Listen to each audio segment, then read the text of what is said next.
प्यारे बच्चों, एक बार फिर हम लेकर उपस्थित हैं एक नए टॉपिक को। आपके सामने बोर्ड पर दिखाई दे रहा है आपको कक्षा 9 एनसीईआरटी बुक मैथ वृत्त के चाप द्वारा केंद्र पर आंतरिक कोण पर आधारित ये प्रमेय है। इसको अच्छी तरह से देखने का प्रयास करें।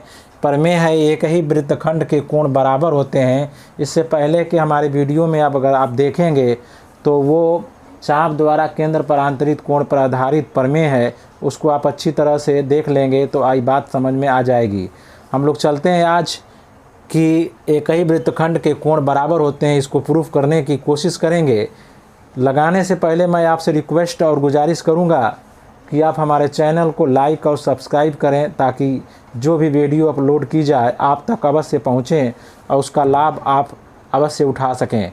तो चलिए चला जाए, देखा जाए। प्रमेय एक को पढ़ते हैं। मैं एक ही वृत्तखंड के कोण बराबर होते हैं। देखिए ध्यान से, मैं इसका फिगर आपको सामने बना रहा हूँ। एक वृत्त है, यहाँ पर देखिए इसका केंद्र है ओ, अच्छी तरह से देखेंगे आप। और इस केंद्र पर आंतरिक कोण जो है इस तरह से है ए बी। देखिए ध्यान से, ये ए बी चाप द्वारा केंद्र पर आंतरिक कोण है। कह रहा है कि एक ही वृत्तखंड कैसे बनता है, ये जीवा द्वारा वृत्त को दो बराबर भागों में बांटा जाएगा। ये लघु वृत्तखंड है, ये दीर्घ वृत्तखंड है। अब किसी भी एक ही वृत्तखंड में एक कोण एक ये बन सकता है, देखिए ध्यान से, और इस तरह से एक ये भी बन सकता है। कई सारे जो है एक कोण जो है ए, ये सी बन सकता है, ये डी बन सकता है। देखिए ध्यान से, अब हमको प्रूफ क्या करना है, पहले हम लिख लेते हैं कि दिया है, क्या दिया गया है। ध्यान से देंगे, इस तरह प्रश्नों को आप अच्छी तरह से समझेंगे। लिखेंगे आप कि दिया है ओ केंद्र वाला एक वृत्त जिसमें चाप ए बी द्वारा केंद्र पर बना कोण ए ओ बी है तथा शेष परिधि पर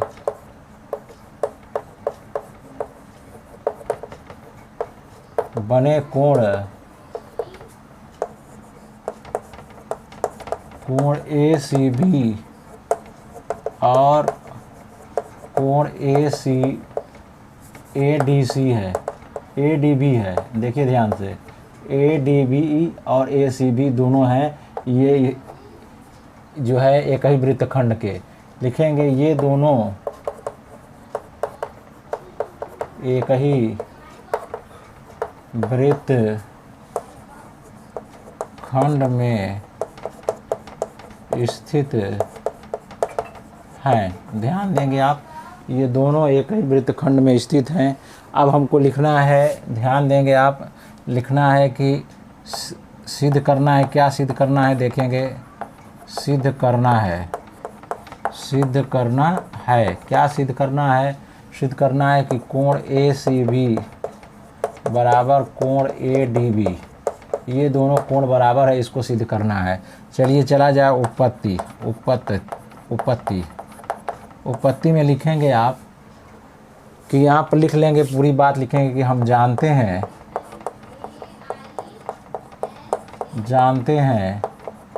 कि किसी चाप द्वारा केंद्र पर बना कोण उसी चाप द्वारा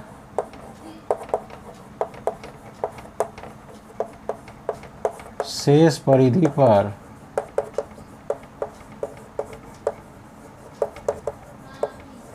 बने कोण का दोगुना होता है।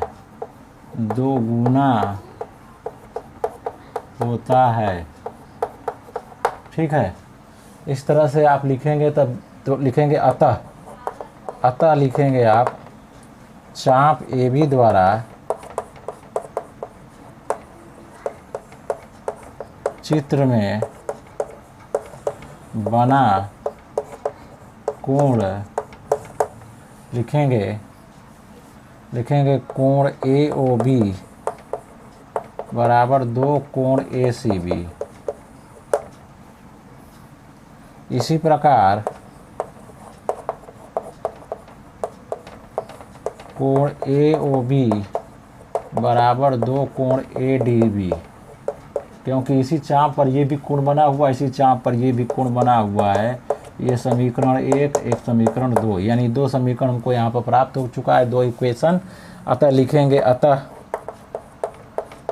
समीकरण, अच्छी तरह से समझने का प्रयास करेंगे आप।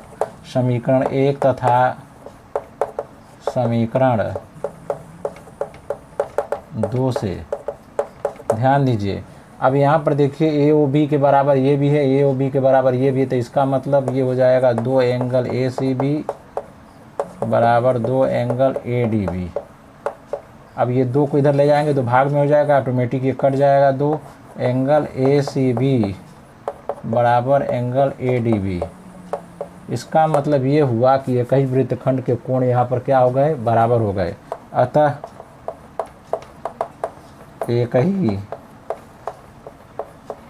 वृत्तखंड के कोण बराबर हैं।